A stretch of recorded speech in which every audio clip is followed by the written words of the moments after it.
मैं हूं हिमांशु द्विवेदी और स्वागत है आपका हमारी खास पेशकश चर्चा में। देश में इस समय घटनाक्रम इतने घटित हो रहे हैं कि हम एक विषय के स्थान पर पिछले कुछ समय से दो विषयों पर लगातार चर्चा कर रहे हैं। आज भी हमारी चर्चा के केंद्र में दो विषय हैं, एक देश की राजधानी के संदर्भ में और दूसरा झारखंड के संदर्भ में। देश की राजधानी में बवाल मचा हुआ है। शराब घोटाले के संदर्भ में जांच की कार्रवाई सीबीआई ने शुरू की, ईडी के आने की आहट हुई और इसी के साथ में सियासी घटनाक्रम तेज हो गया। एक तरफ आम आदमी पार्टी है, दूसरी तरफ भारतीय जनता पार्टी है। कांग्रेस इसमें केवल मूक दर्शक बनी हुई दिखाई दे रही है। आम आदमी पार्टी का आरोप है सब कुछ केवल एक उद्देश्य से किया जा रहा है, कैसे भी केजरीवाल को मुश्किल में डालो, कैसे भी आम आदमी पार्टी को रोको और ठोको।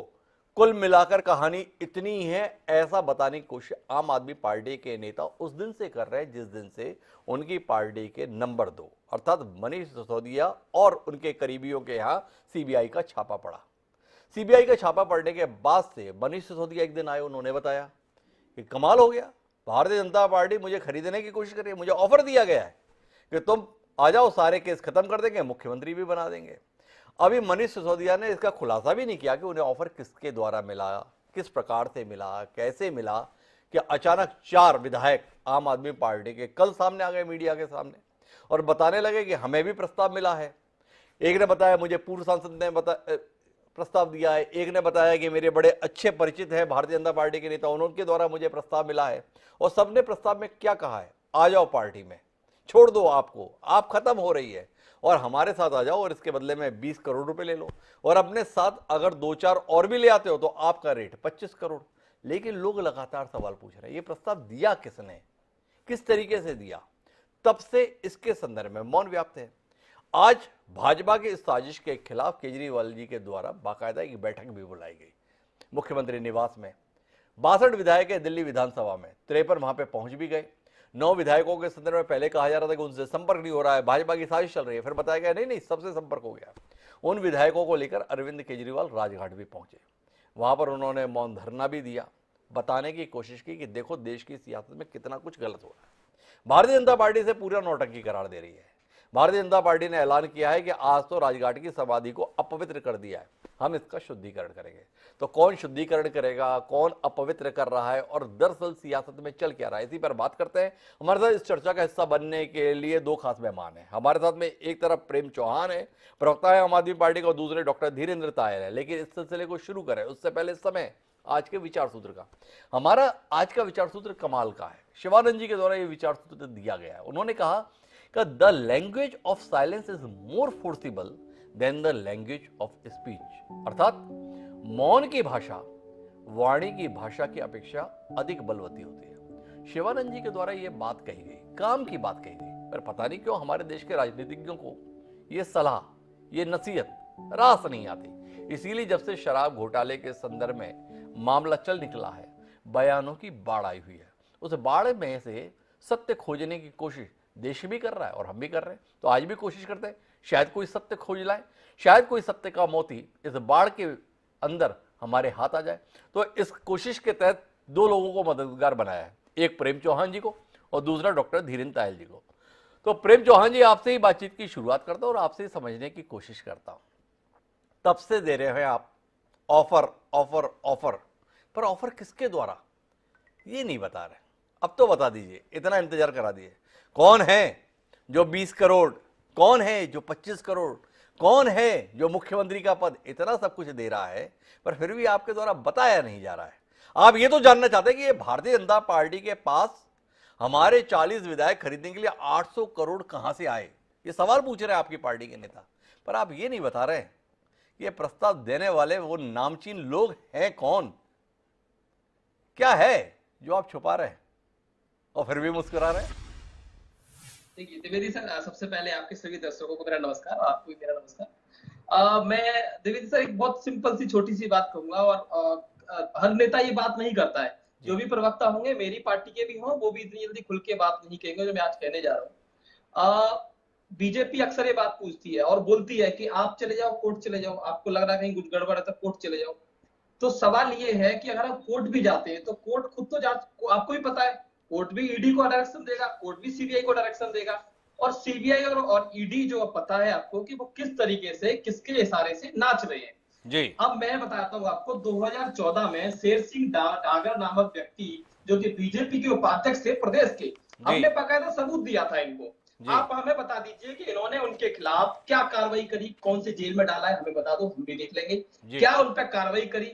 तो आपने आज तक कोई कार्रवाई नहीं करी, ऊपर से उनको साइडलाइन करके उनके बेटे हैं, उनको अब इंटेंड कर रहे हो, आज भी पद पर रख रहे हो उनको। तो सवाल ये है कि अगर हम नाम देते भी हैं तो होगा क्या उसका? होना कुछ है नहीं, क्योंकि आपने हमें नाम दे चुके हैं, हम आपको, प्रेम हम जी पीछे बीच नहीं में है, हम रोकूंगा आपको। माफी के साथ में।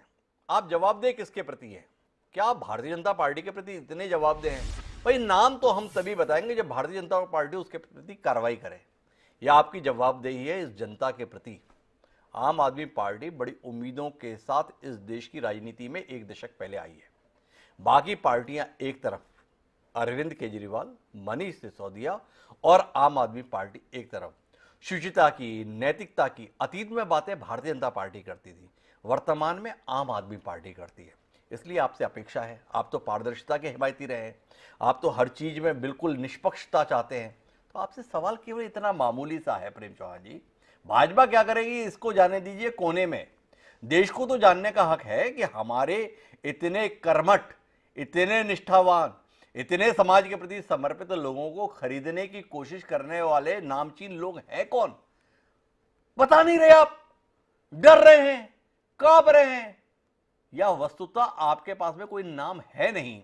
शराब घोटाले को लेकर लोग अचंभित हैं, केजरीवाल और उनकी पार्टी, और ये काम, तो इसलिए आप ये दाम दाम दाम चिल्ला रहे हैं।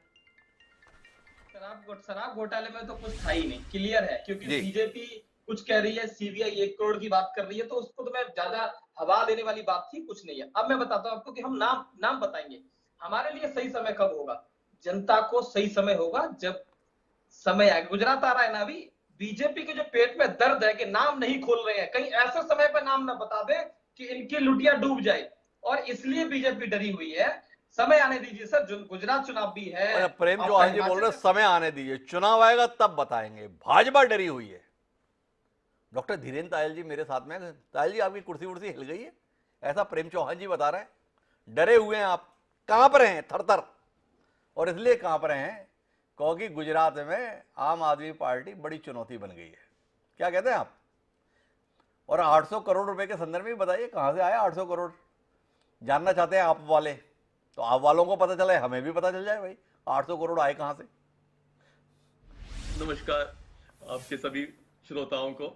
जी तो मुझे पता नहीं था कि आज का जो ये डिबेट होने जा रहा है, जी ये actually sit down comedy show है। जी तो प्रेम चौहान जी जो कुछ कह रहे हैं जी कि सबूत मेरे पास सारे हैं, लेकिन बताऊंगा कभी बताऊंगा।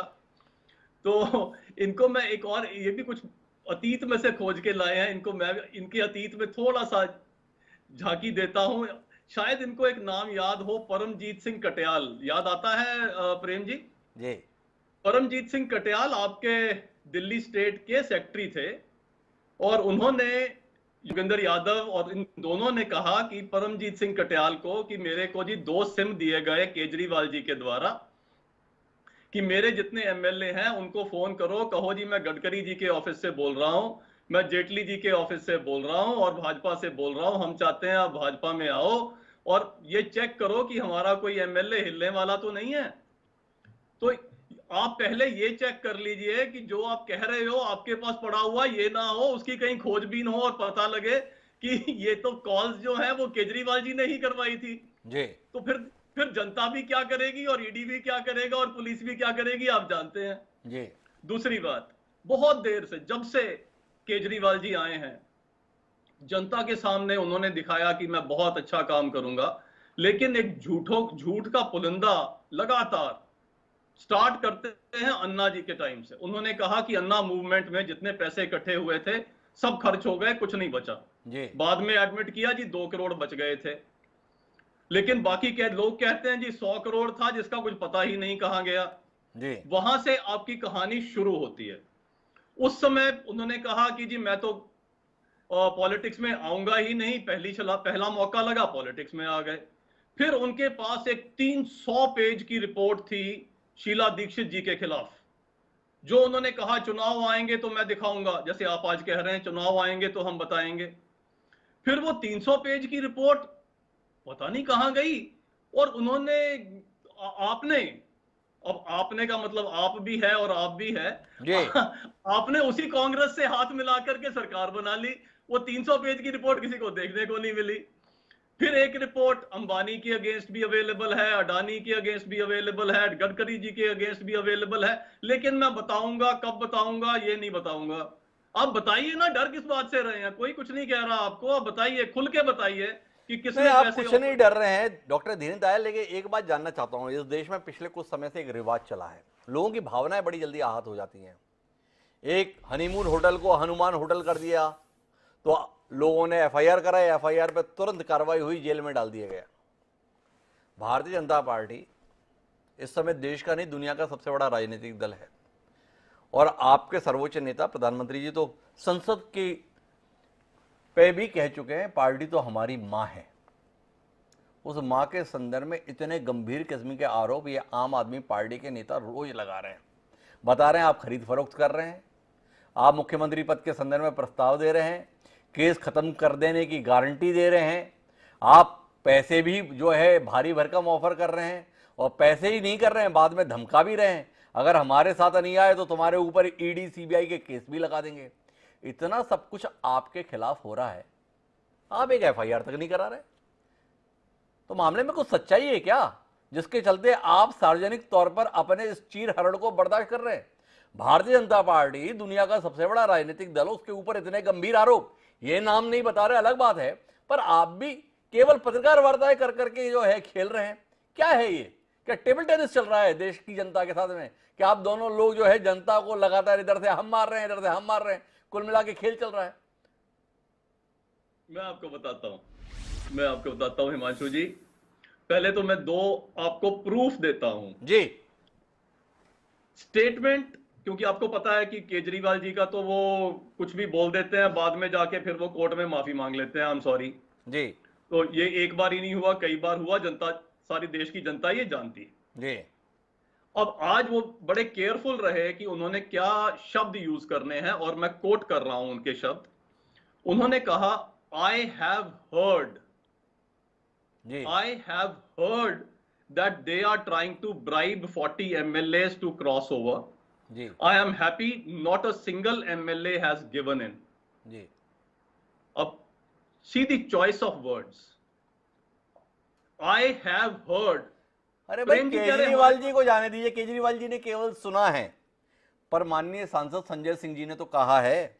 4 विधायक सोमनाथ भारती, संजीव झा, कुलदीप और अजय दत्त, चारों तो बाकायदा बोले हैं, प्रस्ताव दिया है, भाजपा के नेताओं ने दिया है, 20 करोड़ का दिया है, अगर कुछ और लेकर आओ तो 25 करोड़ भी दे देंगे, केस भी खत्म हो जाएंगे अगर हैं तो, और नहीं आओगे तो केस लग भी जाएंगे।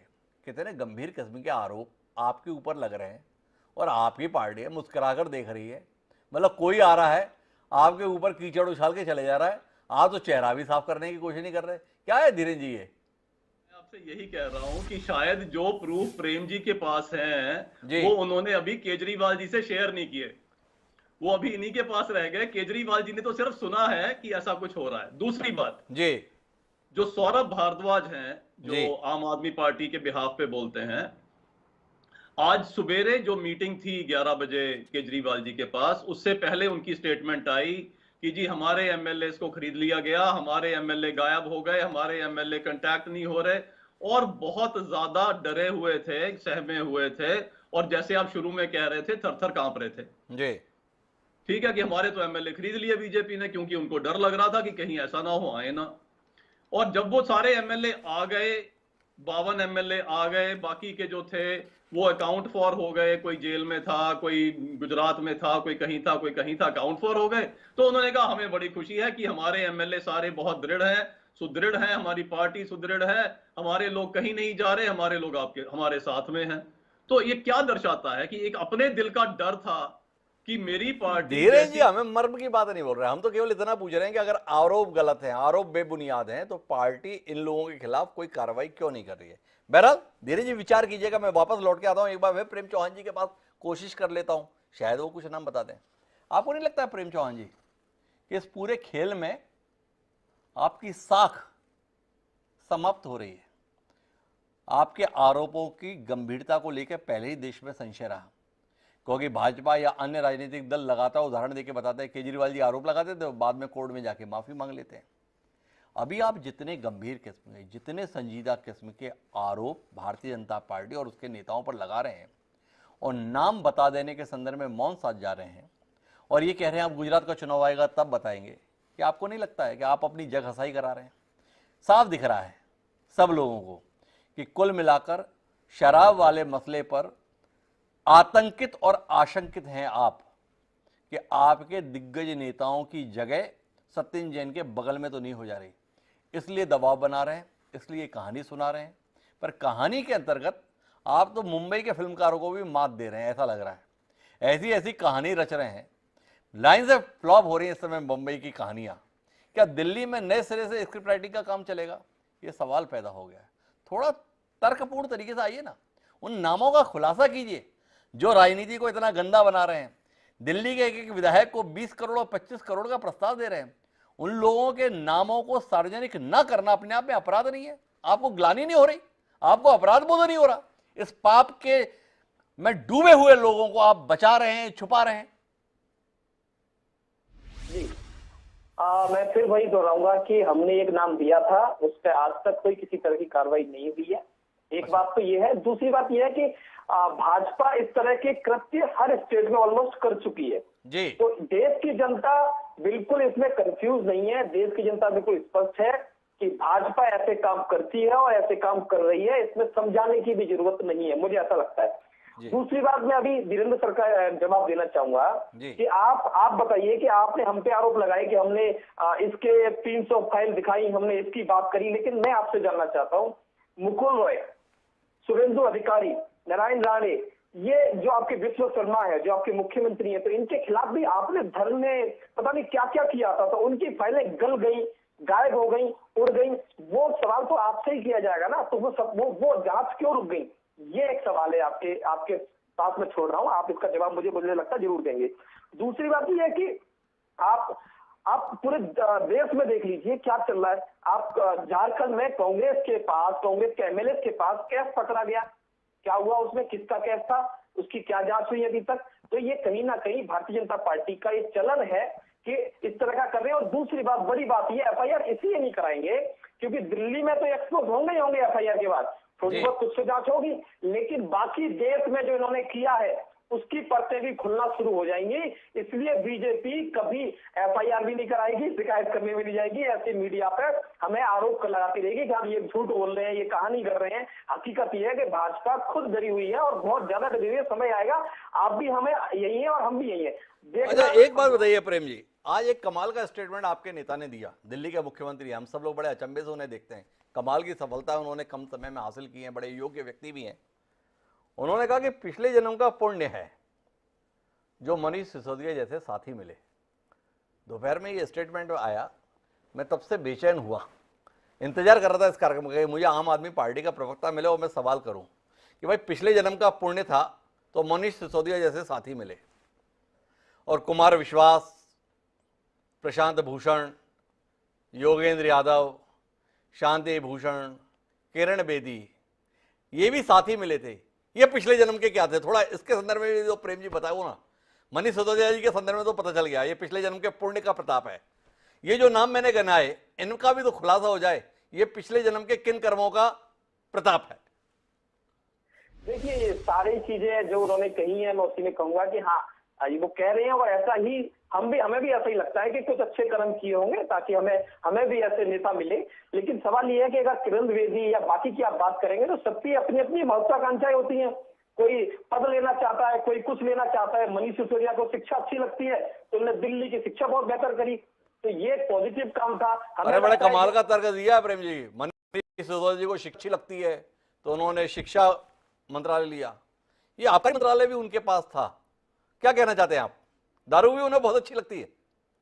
आबकारी में अमूल चूल परिवर्तन किए हैं सर, मैं आपको गारंटी देता हूं। वो देश की सबसे बेस्ट पॉलिसी थी और मुझे लगता है भविष्य में कभी जरूरत लगेगी तो ये मोदी जी या सेंट्रल गवर्नमेंट भी इसको सब समझेगी। तो ये बहुत बेहतर पॉलिसी थी, इसको लाना चाहिए था, लेकिन भारतीय जनता पार्टी ने पता नहीं क्या क्या सारे साम दाम दंड भेद करके इस पॉलिसी को फेल करने की कोशिश करी, और फिलहाल वो पॉलिसी मेरे हिसाब से फेल कर दी इन लोगों ने।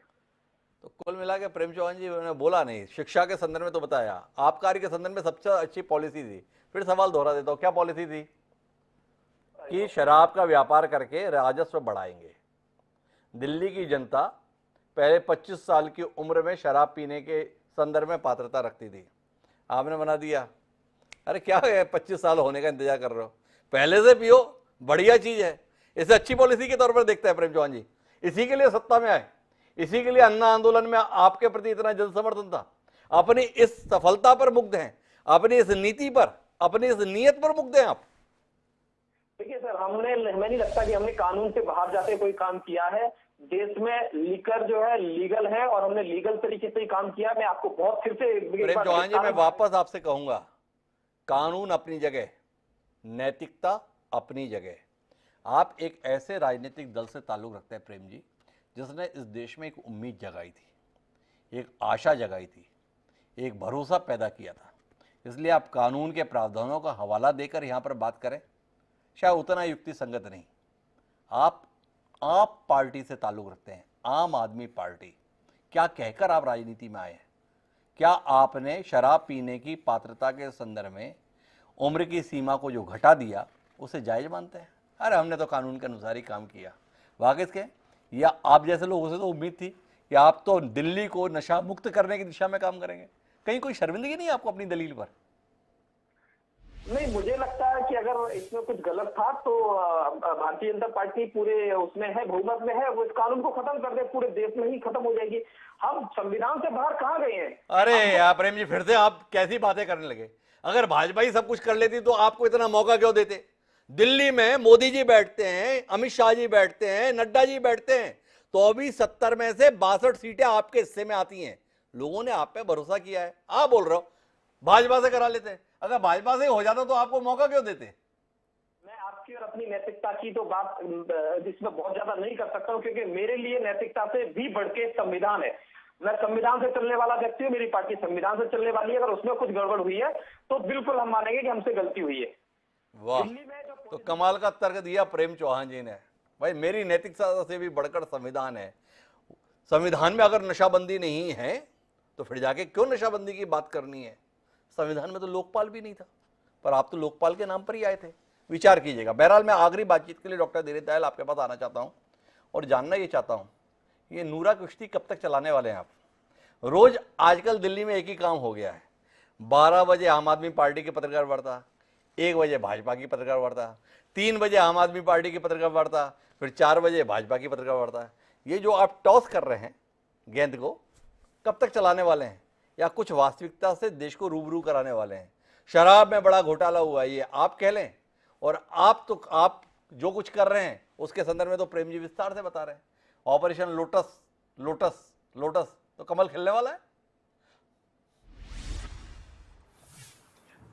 कुछ चीजें हैं जो प्रेम जी ने कही बड़ी इंटरेस्टिंग है। उन्होंने कहा कि जी आपने उनको नैतिकता पे, तो उन्होंने बोल ही दिया कि नैतिकता से मेरा कोई लेन देन नहीं है जी। बच्चे शराब पिए, क्योंकि शराब लीगल है तो बच्चे क्यों ना पिए? आफ्टर ऑल उनका भी हक बनता है। हमने कहा था हम मोहल्ला क्लिनिक खिलाएंगे, मोहल्ला क्लिनिक नहीं भी खुला, कोई बात नहीं, मोहल्ला ठेका तो खुला जी आम जनता के लिए। और अभी उन्होंने कहा कि हमने लॉ नहीं तोड़ा कम से कम कोई। तो मैं उनको बता दूं उनकी नॉलेज के लिए कि आपने जब एक्साइज पॉलिसी बनाई तो आपने GNCTD एक्ट 1991 तोड़ा, आपने ट्रांजैक्शन ऑफ बिजनेस रूल्स 1993 तोड़ा, दिल्ली एक्साइज एक्ट 2009 तोड़ा, दिल्ली एक्साइज रूल्स 2010 तोड़ा।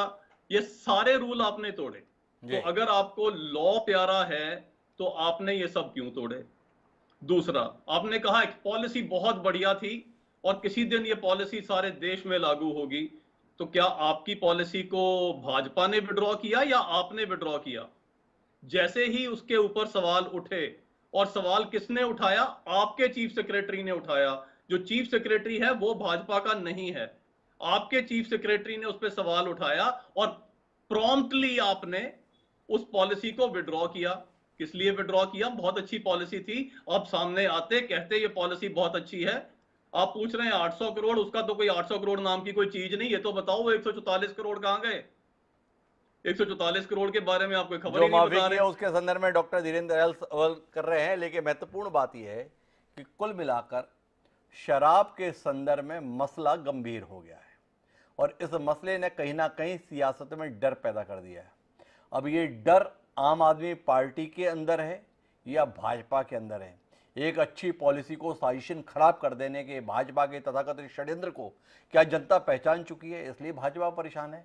या आम आदमी पार्टी को लगता है कि इस बार वाकई ऊंट पहाड़ के नीचे आ गया है, इस नीति में कहीं ना कहीं नियत में खोट पेपरों की शक्ल में सामने आ गया है और इसीलिए वो बेचैनी अब इस प्रकार के प्रलाप के लिए बाध्य कर रही है? पर कुल मिलाकर इतना तय है कि इस एक घटना ने आम आदमी पार्टी को एक गंभीर किस्म के संकट में डाल दिया है।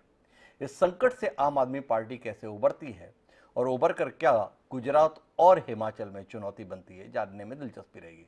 आप दोनों मेहमानों का बहुत बहुत धन्यवाद इस दिलचस्प चर्चा का हिस्सा बनने के लिए। समय एक छोटे से ब्रेक का, ब्रेक पर जाएंगे और ब्रेक के बाद लौटेंगे तो झारखंड की सियासत पर बात करेंगे। यहाँ के मुख्यमंत्री हेमंत सोरेन मुख्यमंत्री रहेंगे ना रहेंगे ये इतना गंभीर विषय नहीं रह गया, विधायक रहेंगे कि नहीं रहेंगे ये विषय पैदा हो गया है। तो कहीं जाइएगा नहीं, हम गए और आए कुछ ही देर में।